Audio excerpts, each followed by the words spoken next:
Okay. All right, good afternoon. For those of you here in Belmont, welcome. For those of you who are remote, welcome also. So I do have a point in the presentation where we'll have some questions. So just FYI, for those of you who are remote, open up your chat window, send those to Rob. Rob's monitoring that, and then he'll forward those out when we get there. So once again, welcome. It's been quite some time since we've had a town hall meeting. If you remember, that was back in November when the last time we had our town hall meeting. So it's been a while. Many things have happened as evidence of that last week since our town hall. So you kind of see why I had the town hall and I kept delaying, trying to get out the announcement out for last week. So excited to be here, excited to give you guys an update on the employee opinion survey, and then also to give you a kind of an idea of where we're at just real quickly, but more importantly, where do I think we're going when we look into the future. So that'll be that update. So without further ado, I do want to welcome the new associates, and these are the associates that are here since our last town hall meeting. So that's since last November. So welcome Karthik Rajamani, who is our robotic account manager. Welcome Karthik, hope you're there watching remote. Christy Garthwaite is our new pneumatic CSR. Carlos Garcia, welcome Carlos. He's our robotics account manager, robotics and motion control down in Florida to replace Greg Haley, who moved up to be business development manager. And then also in the room somewhere, I think it's right here in the front, we have Noah Weiss. So welcome, Noah is actually our newest employee. So welcome these here. Welcome. Glad you could join us. So I do want to give you an update on the employee opinion survey. This is similar to the format that Steve gave us quite some time. The primary difference here, this employee opinion survey feedback is relative to the automation group. So the things that you see, the feedback that you get, the ratings that you see are of just our group. So I think you'll see some similarities. There are a couple differences, and I'll point those out. Again, a lot of similarities. So we'll go through those. Thank you very much for your participation. As you notice, the automation group had 91% participation. So very, very good feedback. Thank you for participating in that. As you see with Cross, there was 89% participation. We had a little bit better participation when you take Cross and put them together. So if you look at the overall satisfaction, if you take all the survey and then they go back and say, how satisfied are you? You look at the automation group, 70%. We're a little bit behind when you come to the Cross total, being 72%. But if you look at the industry standards, and those are of all the companies, remember, that participate in employee opinion surveys, and then those people who are in our industry. So if you look at those comparisons, we actually do pretty well. Those are actually in the 57 to 58%. But if you take a look back at the last time we did the employee opinion survey, we're at 78, so we've dropped off some from that, and we'll discuss that here in just a little bit. If you look at the most favorable results, and again, keep in mind, this is for the automation group. So if you look at the favorable results, these are right out of the feedback from each and every one of you. I understand my decisions and actions impacts the customer, coworkers, and the company. So obviously you really understand that what you do and the hard work you put, there is a direct correlation to the impact to your customers. Immediate supervisor, understanding the needs of associate to balance their personal family responsibilities with their work. So this has to do with your satisfaction with work-life balance. I know who to contact if I have questions regarding my ESOP. So it looks like the CEOC committee is doing a great job of understanding where you go when you have problems with your ESOP. I believe I have direct impact on Cross Company's prosperity. So you're feeling good about having that direct impact about our ESOP, about Cross's prosperity. You really like being part of an ESOP. You're starting to see a consistent message here about being part of our ESOP. And satisfaction with your physical working conditions. And lastly, you're satisfied, you know what is expected of you at work. And again, these are just some comments, and if you remember, when you not only filled out your survey and rated those, there were a place where you put text comments. So I took those text comments and really looked at those to see if I could see patterns within that, so that you'll see the conclusions when I have on the next slide.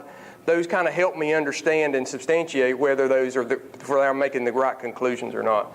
So here's just some positive comments. The people, the open door culture, the servanthood leadership's what I like. Managers around me are always asking me how they can help me in my efforts and work diligently to remove obstacles that hinder their team. They really like the cross culture that's truly part of the team, no matter what our role is from top to bottom. I enjoy helping customers and finding solutions to problems. I feel that Cross is committed to its associates, its customers, and long-term profitability, financial health of our company. And lastly, there have been times where I felt proud to work at Cross. Specifically, I have felt most proud during the fall when I have worked to help the United Way. So really, when I looked at all that, looked at the text comments, looked at the here's kind of what I saw, or we saw, and the management team looked at this and said, okay, these are the positive summaries that we had. You really do like and you understand that you impact the customers, your coworkers. What your work you're doing has an impact on how the company does and how the customers do. Obviously, the ESOP is very, very important. You are very highly committed, and you personally contribute to the success of the ESOP. So everyone knows, and that's exactly what the ESOP culture should be doing, is you understand and are satisfied at the fact that your participation has a direct result of the ESOP. The one thing that's a little bit different for us, and I was really glad to see this, and this is a lot of this through the text comments, there were a lot of text comments about the United Way and how you enjoy participating in United Way, the effects of the United Way. Of course, we have a lot of fun activities for the United Way, but there was a lot of comments in there about how you really liked and appreciated the efforts that's being put forth the United Way. Just a sidestep right quick, I did put out a note this morning, so if you're interested in serving on the United Way Committee, then let your manager know. And then, quite frankly, a lot of text comments and all the feedback we get that you absolutely love the culture. Okay? But as Steve said in his, and the same was true with ours, if you remember, we went from a 75 rating down to a 70. All's not rosy. So here's some of the lower scores that we had. And you'll start seeing a pattern here.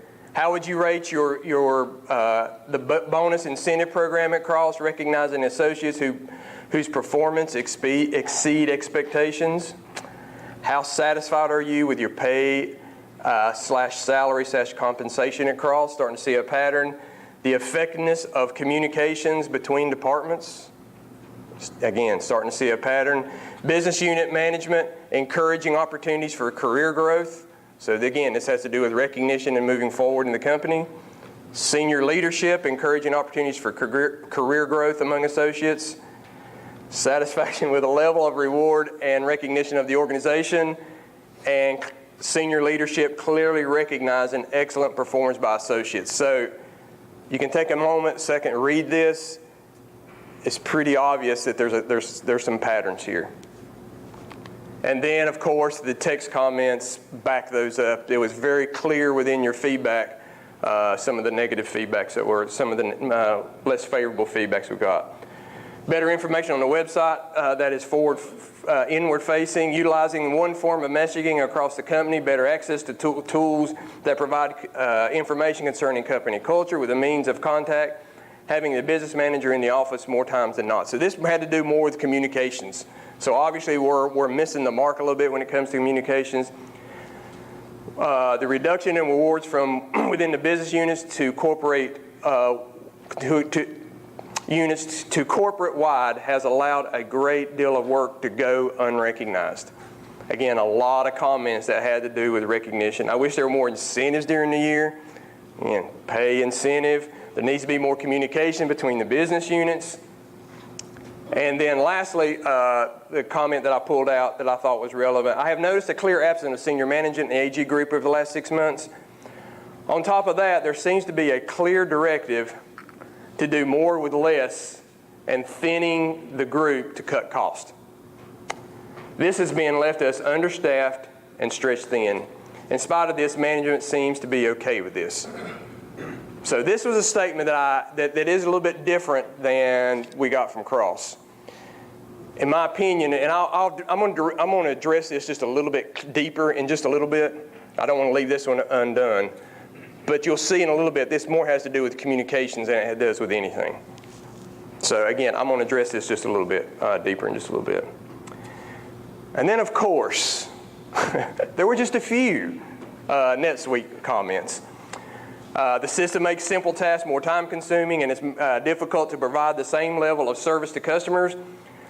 I do not say this out of inexperience with NetSuite. It requires more to do simpler tasks and lags when trying to assist our customers. NetSuite is not a good experience. NetSuite is in a state of flux. We need to get e-commerce and customer portals established, which isn't happening fast enough. And the implementation of NetSuite has downgraded us for the time being. So, got it. We get it. I understand. As you can tell, there was just a lot of text comments that had the words NetSuite in it. Some were positive, more of them on the negative side.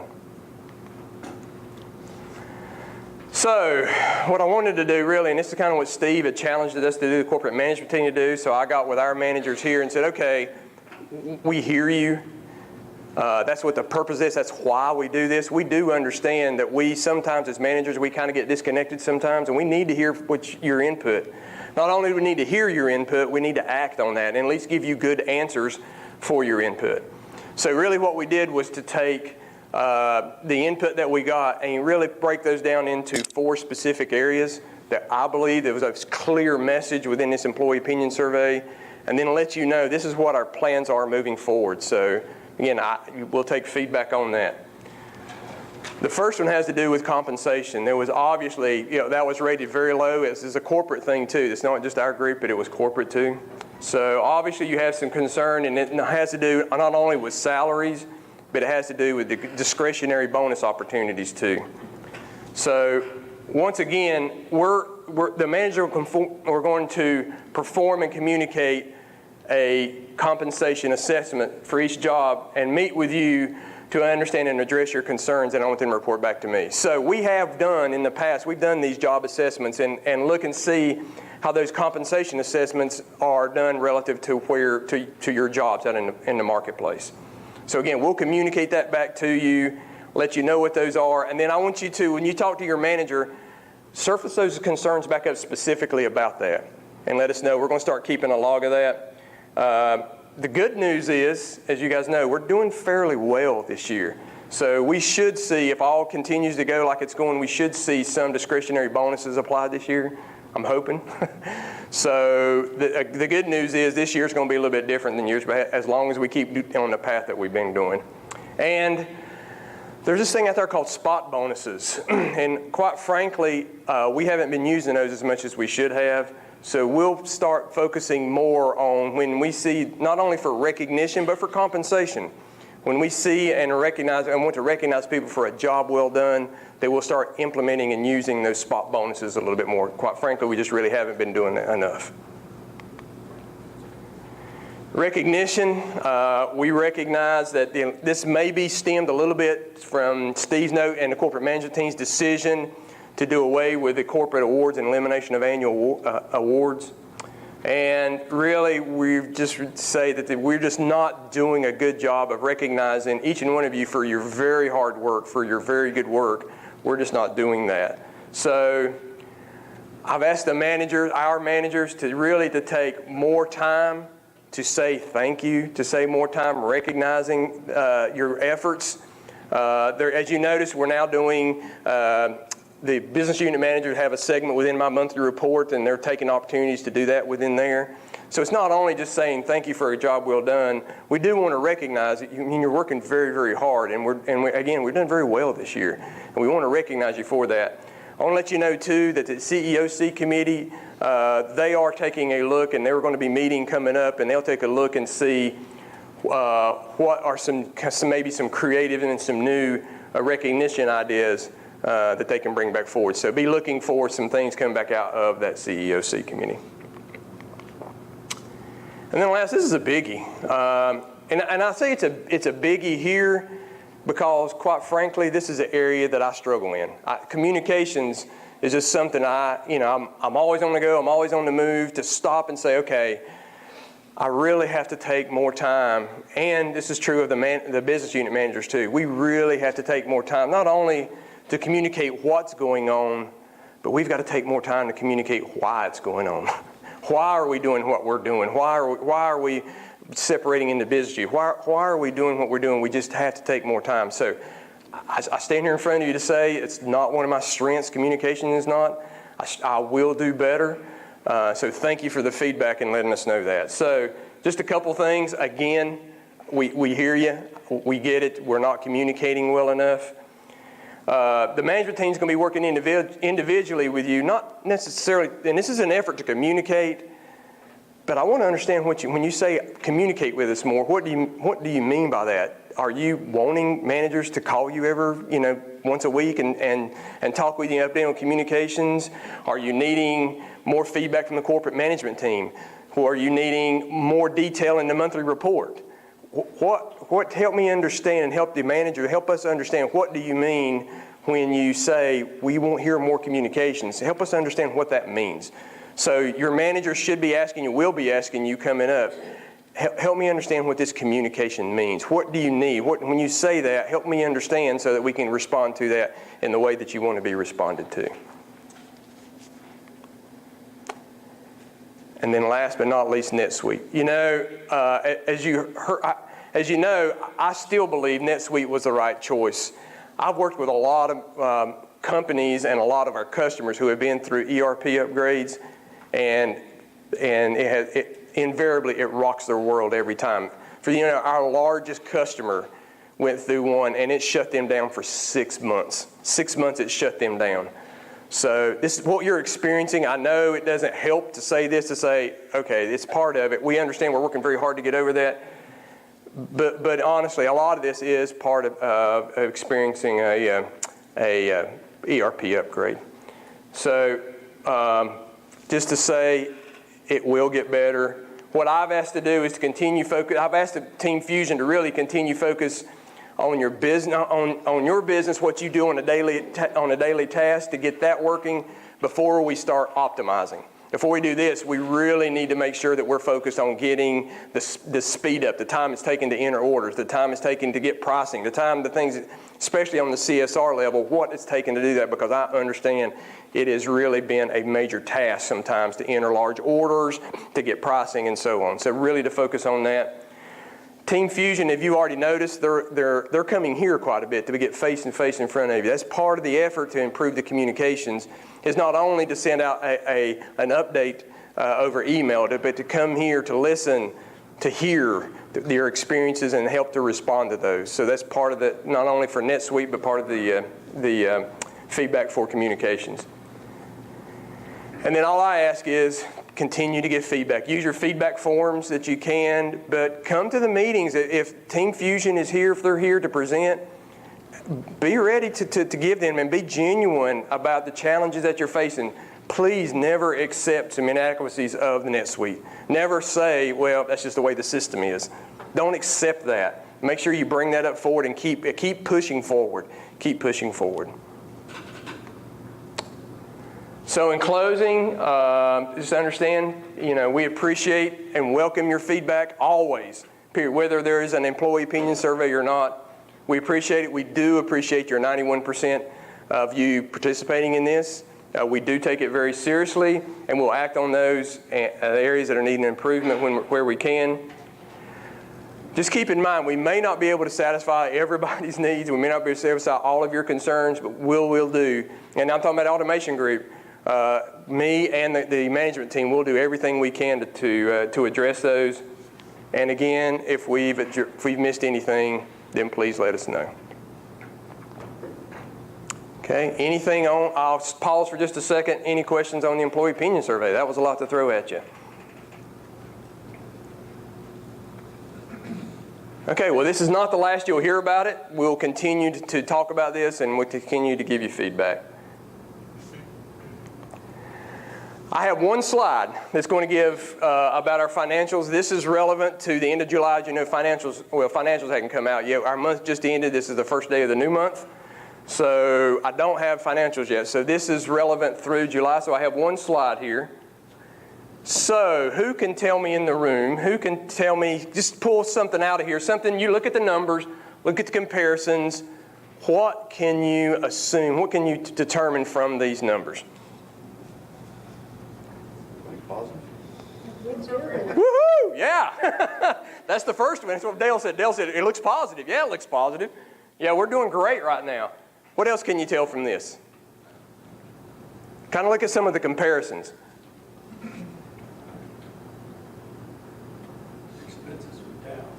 Oh, yeah. Just how can you tell that? So Mike said expenses are down. How can you tell expenses are down? Return on gross profit is really out. We're doing really well. So yeah, expenses are down. You can tell from the OE to sales, we're doing well, but we're eating a little bit of backlog. And I don't know about the numbers yet. I have a suspicion coming up this month we probably eating more backlog because really what we experienced, if you guys remember, we experienced a big wave of major orders that came in a couple of months ago. So we're starting to eat a little bit on that backlog. What else? Anything else? You know the biggest thing I get here? We're at the top of the heap. We're doing great. So you should be excited. Yeah! and by the way, since the acquisition, we are now the second largest. I've already put the word out to say, not for long. I did, before we kind of look into the future, I did want to review for just a moment about 2018, especially since our last town hall meeting. Because, and then if you took this tagline, you're going to get this changes. This will get stuck in your head. It's stuck in my head. I'm not going to sing, so thank goodness. But I did want to review for just a moment to say, wow, let's just take a snapshot back, because I think it's important for us to recognize what all we've experienced, especially in the last year since November.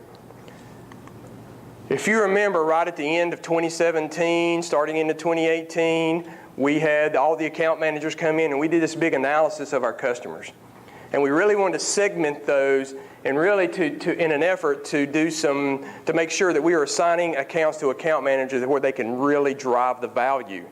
And at the same time, those customers who really don't necessarily need an account manager, to pull those out and not have the account manager waste their time on that.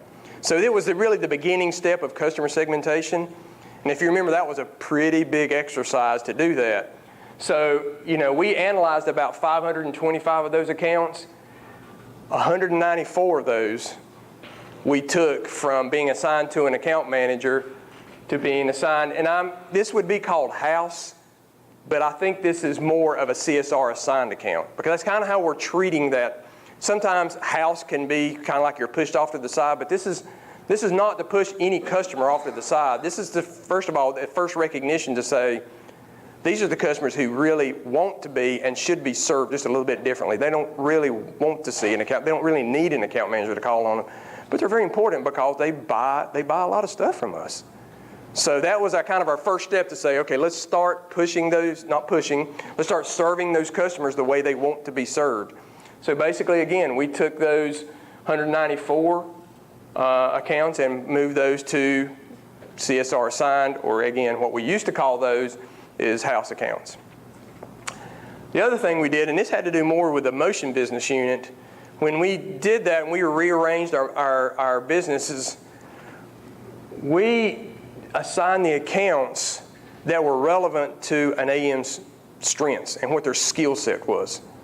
So now if you think about Paul Carter's in the room, Paul Carter is calling on MapTech, which is down in Hilton Head, and he's also calling on Conveyor Tech, which is in Sanford. Geographically, you look at that and go, well, hang on, that doesn't make a lot of sense. He's having to cover a lot of territory. But when it comes to efficiencies and calling on accounts, those accounts just fit Paul to a T. The same thing happened to James. If you think about the way James and his strength that he has with mechanical motion control, doesn't it make sense maybe to start aligning those strengths with the customer? So again, this was just the next step into this customer segmentation, and it was an effort to listen to the customers and align those resources relevant to what those customers' needs are. So it was really kind of our first experience into really, in my opinion, a true customer segmentation. The other thing that happened, if you remember, we said, okay, we're going to do what we think should have been done some time back. And we're going to divide the automation group into 3 specific business units. So, and those people will be responsible for those technologies. So once we did that, the pneumatics business unit, what do they promote and sell? Pneumatic solutions. And that's what they focus on. That's what they go to market with. And Wade is responsible for a profit and loss statement and the success of selling pneumatic solution to his customers.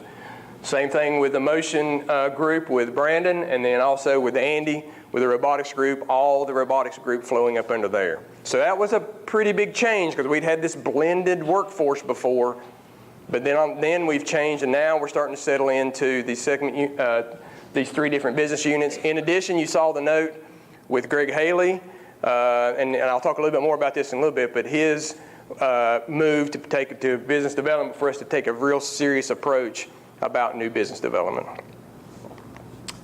And then, on top of that, what did we throw in on April the 16th? Is that right? Everybody remember April? We're going to give that day a name. It's a good name. So we threw NetSuite in there. So we saw this coming. And by the way, Automation Group, you did awesome with NetSuite. The transition to NetSuite, I know it's been a very painful experience. And I know you've had to work extra hours, and it seems like it's inefficient. But regardless, you guys have just done an awesome job. It could have been a lot worse, but you stuck in there, you worked through it, you've done a great job. And I do think we're finally starting to get on the other side of it and work our way back out of it. So thank you, you did a really good job. And then, oh yeah, you heard the great news last week. So on top of all this, there's this acquisition that if you don't know, has been happening for a year. John, if you heard, that's been going on for a year. So there's a lot of people who have been involved in this acquisition team who's been out there. So, a lot of the things we've been doing in the background, we've been having to say, hang on just a minute, there's an acquisition coming. It's going to, in my opinion, very positively change the nature of our business and how we go to market. So a lot of changes have happened. I did want to go back to this comment because I think this is where, honestly, I'll take credit for this. This is where I messed up. I saw this comment, and honestly, I didn't pull this comment out because it was a single comment. There were several of them in there who made the comment that says, it looks like we're in cost-cutting mode and we're not in growth mode. You're going to see here in just a minute some things that we've got going for growth. I can tell you, and I can tell you from, I don't know if you heard John actually made a comment in reference to me and Mike McVeigh when John said, hey, growth is in our DNA. I went, yes, that's what I want to hear. Growth is in our DNA. But I do recognize that over the last 9 months since I've taken over, I've kind of failed to communicate why we haven't replaced some people. We've lost a few people. It appears that we're running a little bit thin. Our profits are way up, which is a very good thing. I want to let you know that I recognize that where we're at today with some of the resources is not sustainable. But if you look back and you take a look back at all the changes that just happened, and you look at that massive wave of changes, honestly, we had to let that kind of settle out for just a little bit. Let the business units get their hands around, which I think they have now. I think Andy and his team, I was just in his meeting this morning, they were reviewing all the stuff they've got going on. They're starting to get their rhythm. The motion business unit, they've got their rhythm, they're going. The pneumatic, they've got their focus. So we finally got things aligned. NetSuite is, okay, like I said, I think we're over the hump. So we're finally there. Now we can start making some investments. But quite frankly, I just didn't communicate to you well enough to say, here's why we're not backfilling some positions, because we're just trying to right the ship back up and get it straight. We don't want to implement more changes, which kind of can potentially cause chaos. So does that make sense? So now that I've said that, let's kind of take a look and see, okay, you say we've uprighted and you say we're ready to go. Let's start thinking a little bit about the future. About the future of the automation group. If you remember, the strategic plan has kind of elapsed. That was through 2018. That's kind of elapsed. So what are we going to do from this point forward? So let's talk about that. Anytime I start thinking, and I have to remind the managers, and I'm going to remind y'all, that anytime I start thinking about the future, I can't forget, and I try not to go back to, this is the slide that Steve Early created back in 2014. And it really defines how our customer is changing, and not so much our customers are changing, but their buying habits are changing. So if you think about how the account managers and how they have to react to our customers, this whole model, and this was written, Steve did this back in 2014, but if you think about the online support, if you think about how people are doing, and then all of a sudden you think about this, Amazon. In the last couple years, I'm telling you, this is changing the way customers, not only the way they interact with us, it changes the way you think. It changes the way you think.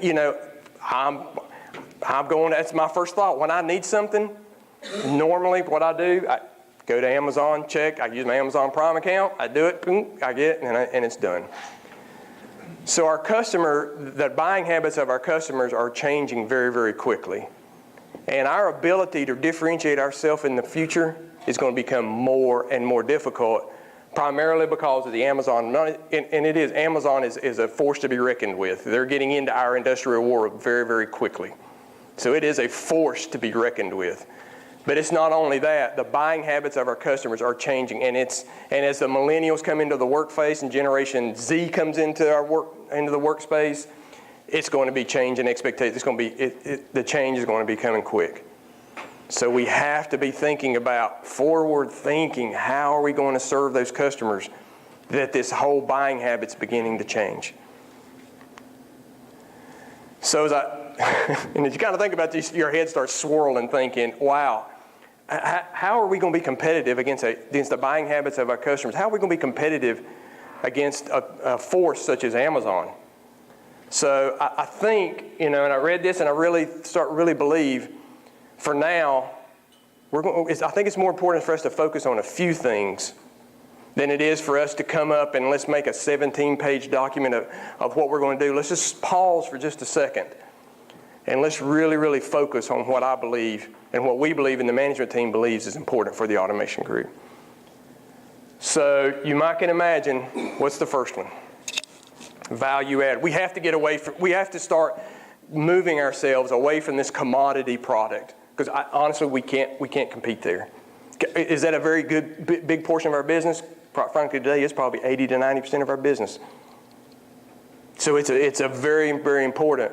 But we have to, in order to sustain this business, we have to be thinking more and more about value add. So I started thinking about value add and how do you define value add. That's a broad term. And when I think about value add, sometimes I start thinking about, well, we're just going to, we'll go out and program a PLC and that. But I think we need to be thinking just a little bit differently about value add. So it's more than a kit of parts or light integration. It's a solution to a problem. So what I'm asking the account managers, the business unit managers, everybody to do is really start digging into what is the core of the customer's problem. What are they really, really trying to solve? And then once we have that, let's start bringing that back and creating a solution. And then let's start selling the solution. And really, for now, we're really going to, for our core competencies for now, and I don't really know where this may take us. If you really, really start listening to the customers, and I mean literally start, when they start pushing product, just say, hang on, why do you need that? Help me understand why you need that. Once you start getting an idea about the solution, this could take us some places. Now, for now, of course, we're going to focus on robotics, pneumatics, and precision motion control solutions. But quite frankly, this could take us some places. When you uncover this problem, what I really want everybody to kind of get their hands around is to say, okay, you've got a problem. Let me think just a minute. Is this a universal problem to this customer? In other words, are there other places that can be duplicated? Or is this a problem within an industry? So such as, okay, Mr. Food and Bev person, you have this problem, a packaging problem. If you have that, I bet there are 10 other packaging people who have the same problem. And if there is, can I solve that problem? And then all of a sudden, I offer that solution to other people, and then we start selling the solution. And we're no longer bound by our vendors. We're no longer bound by our geography. We're no longer bound by our products.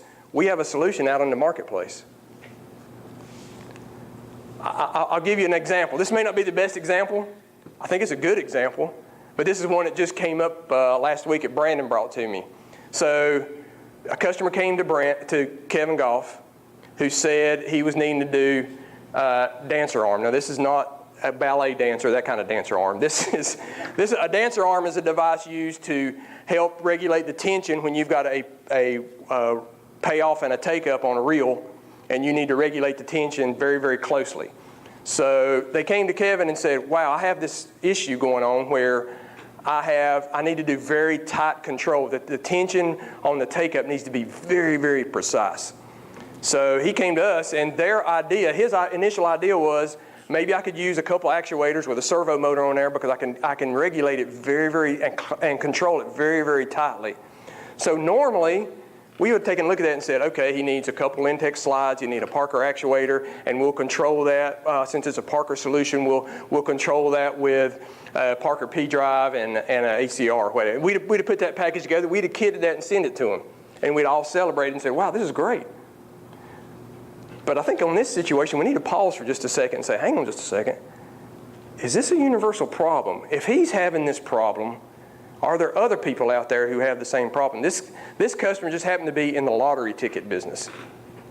So they're unwinding lottery tickets. You think there's a lot of those being manufactured out here?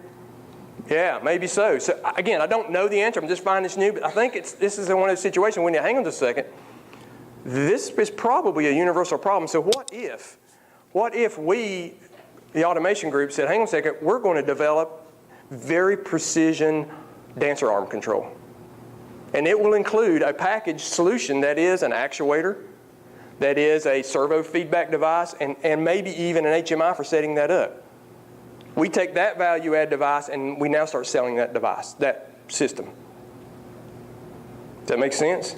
And now we have the services behind that, we have the warranties behind that, and everything behind that. So again, this is just a shift in mindset to say, wow, this customer has a problem. Is that a universal? Is that duplicated a lot within that customer? Or is there something relevant in that industry?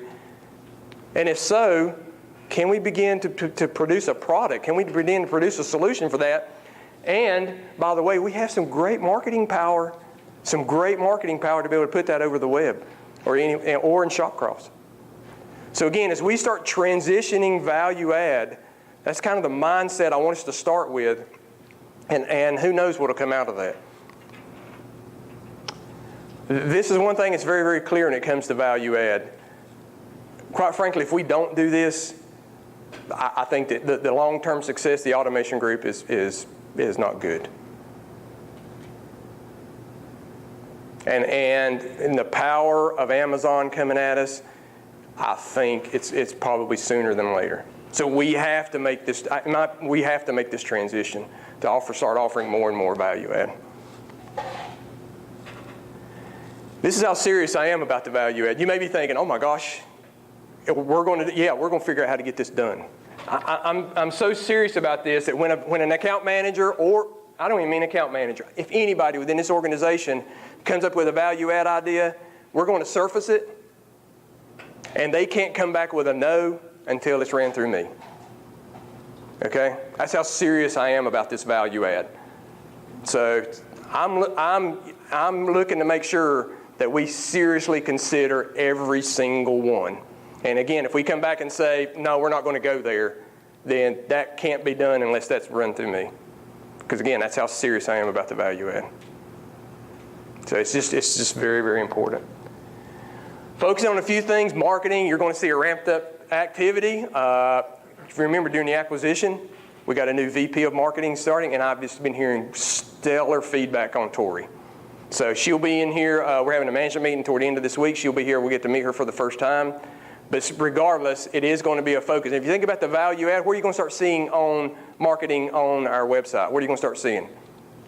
Value add. Okay? So we have to go there. So that's going to be part of it. The other focus is, and this has to do with North Star. So I hope you understand the seriousness of value add and for us to promote this at new customers. The wave that we just experienced, and it was such a great wave, but the part that scares me about the past wave is it was with all our current customers. They came and they will go.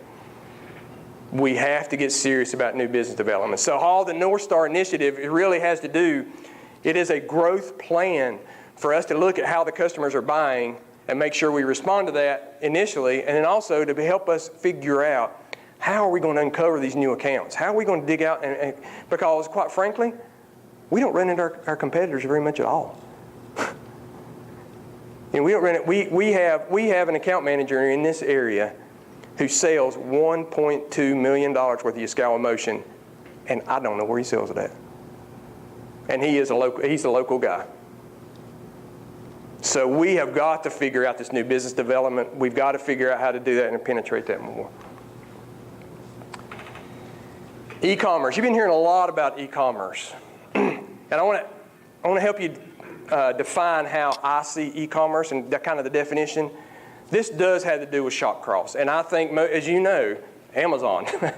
Anytime I need something, I go to Amazon Prime. So there is a very important initiative going on within our group that has to do so people, regardless of where they're at, they can come to Shopcross and they can buy Automation Group components. But we got to step that up because now they just think about it, they're not going to be buying components, they're going to be doing value-add solutions. But the other thing about e-commerce I want you to be thinking about, and that is how are we going to serve that business that's really our distribution business? And that's the box in, box out, because quite frankly, that is a very important part of our business. Again, it may be on the decline, and we're going to do everything we can, but what we have to do is make sure we serve those customers and be very smart about serving that group of customers how they want to be done, and also to be very smart that we're driving the cost out of some of that we're being very efficient about doing that we're developing systems that are very efficient about this e-commerce business to make sure that we can still remain competitive within the industry. Because quite frankly, if we don't, then our cost structure the way it is today and our pricing structure that's related to that cost structure is today, that's going to go down quicker than we want it to.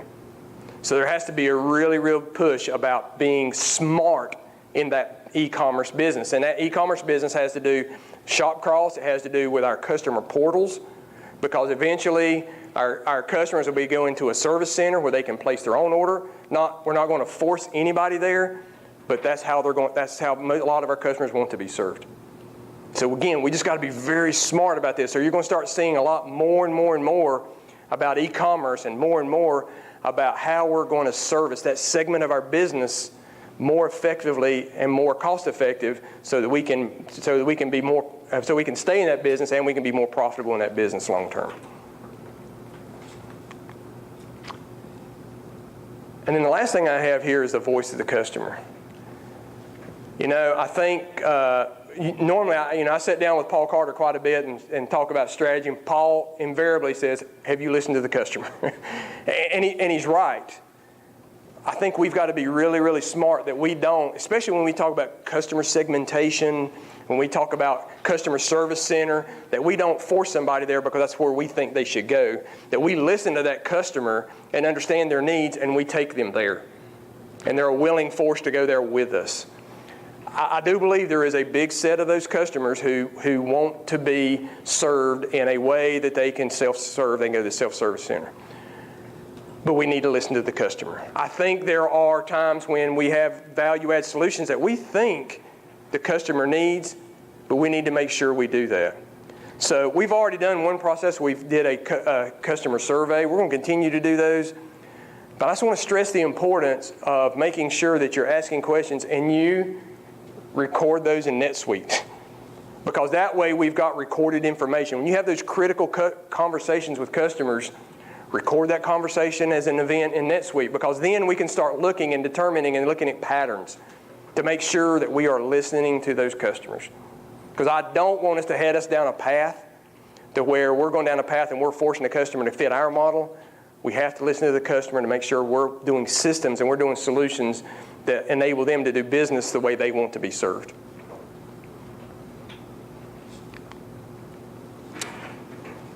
Man, I threw a lot at you. So Rob, if you'll man the station there, if we got any remote, I'll take questions. Or emotional statements if I have riled any up there. So that's something. And I'm going to back up one slide to there just to see if that invokes any questions.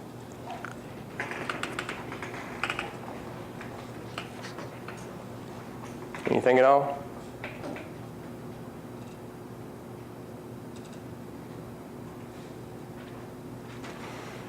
Okay.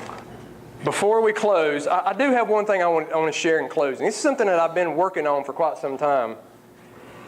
And this really has to do with why. Really has to do with why. And I want to do a better job. I want all the managers, we just need to do a better job of explaining why do we do what we do. So I want you to picture in your mind, and I know all of you have experienced this, I want you to picture in your mind a closed factory.